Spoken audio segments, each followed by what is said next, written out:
we start by thinking about the kind of animation we want. And so in this case, let's do a very simple throwing a ball into the basket kind of animation. And whenever we have these kind of live human avatars, these are really just my favorite avatars. They're not only realistic, but you can also adjust their settings. And the way you want to adjust your avatar settings is by double clicking on the avatar.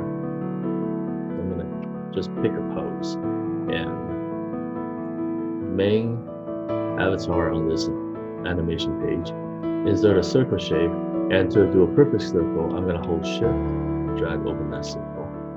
And then I'm going to double click on it to enter format. That will allow me, that's a quick way to go to the format tab, and I'm gonna fill it with like a typical color of a ball. Let me pick a fill color that looks like a basketball. Maybe it's like an orange looking ball. Remove the outline, no outline, because the ball doesn't really need outline. And I can even go to the shape fill and to go to gradient and give it like a little bit of a shading. It's not perfect, but it's a little bit something. So assuming that he's got a ball, he's kind of holding it. And he kind of wants to throw this into a basket. This one is good enough. Sir. Not exactly a perfect basket, but it's something. And I'm gonna color this basket. Let me color that blue.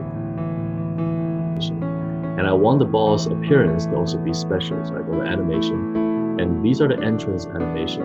I want to pick an entrance one, the ball. This is the ball. I kind of want it to roll a little bit, so I'll give it a spin animation.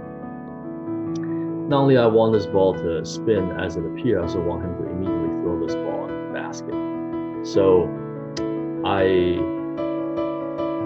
am going to go to a add motion path to add a custom animation, and I'm gonna do maybe an arc or turn. Not exactly sure which one, but let's start with turn. Turn is good enough. So here's an animation. Once I select the animation, the blue line will be highlighted on the animation path. So I get to drag the endpoints into the basket. And I also want to name the custom animation, actually. So here, this one is not required, but it's going to help keep things organized. So I'm gonna call this custom animation. I'm gonna call it throw animation. Okay. I am going to start trigger with this ball selected. Start trigger. And I want to start animation. So I'm gonna move ball along, and that's the object, along what animation? Well, they already select the right one for us. Throw animation. It's very nice. Storyline has been improving over the years. It gets smarter and smarter. And if it fails to do that, then we just do the animation we want, select it. And when the user click ball, no, we want this to be automatic. So I'm just gonna say, when the timeline starts on the ball. So as soon as the ball appears, the animation will happen. Okay. Why could this happen twice? See, this is like a duplicate trigger. I'm gonna delete that. Don't need that. Okay, so let's preview this slide.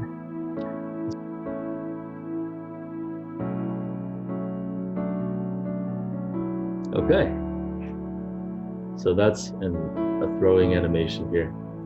Now, if I want to enhance this further, I want him to do a celebration when the ball actually makes it to the basket. So I can actually select our avatar, go to states. I can go to edit state. I can add a new state by clicking this one, new state. And I'm gonna call it celebrate, because that's a state when he should celebrate.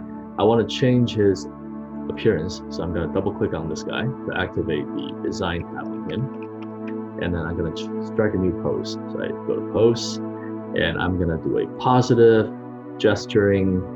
Let's see if there's any celebration. Oh, this here is the one. All right, he made it. Insert. Okay, so now he's got a new state. He has a normal state. He has a celebrate state. So I'm going to click done editing state, and my desire is for him to strike this pose once the ball makes it in the basket, that means when the animation completes. So I'm going to, with this guy still selected, I'm going to go to add a new trigger. I'm going to change state of the guy to celebrate when the animation completes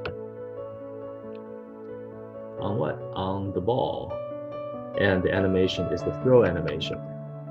There are more than one animation. There's also entrance animation, which is the generic spinning, which I don't want that. That's not perfect timing. I want him to do the celebration after the ball reaches into the basket. So I want to make sure the throw aim is the animation that must be completed. Click OK.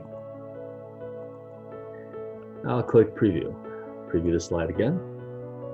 And we observe the effect of our setup. All right, so here it is.